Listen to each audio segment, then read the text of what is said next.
თქმა უნდა, მოყვა ნიკა მელიას მისვლას დღეს თემქაზე ინდუსტრიული ტექნიკუმის შენობაში, რამდენიმე დღის წინ შეჭრილ სოციალურად დაუცველებთან შეხვედრაზე სამართალ დამცველებმა თბილისის მერობის კანდიდატს ჯერ უარი უთხრეს იმ მოტივით, რომ უკანონო შეჭრის გამო საქმე აღძრული და შენობაში არავის უშვებენ. თუმცა საბოლოოდ მასა და თემქის მაჟორიტარობის კანდიდატს ჟურნალისტებისგან განსხვავებით თანხმობა მისცეს. 4 სართულიან შენობაში ამჟამად 25 ოჯახი იმყოფება, მათ შორის 15 არასრულწლოვანია.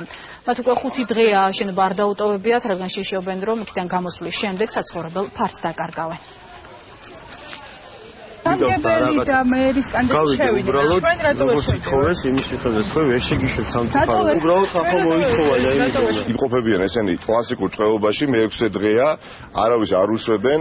შინაგან საქმეთა სამინისტროს სამსახური არის, ასე ვთქვათ, დაცვის სახით წარმოდგენილი და ელემენტარულად საყოფაცხოვრებო ნარჩენების გამოტანის საშუალებას არ აძლევენ სასმელი წყლის მიწოდებას და ეს არის ძალიან ცუდი მაგალითი იმისა და იმეორებენ იმ ცუდს, რაც იყო წინა წლებში, წინა ხელისუფლების პირობებში და ის ყველაფერი კარგი სამწუხაროდ შეაჩერეს.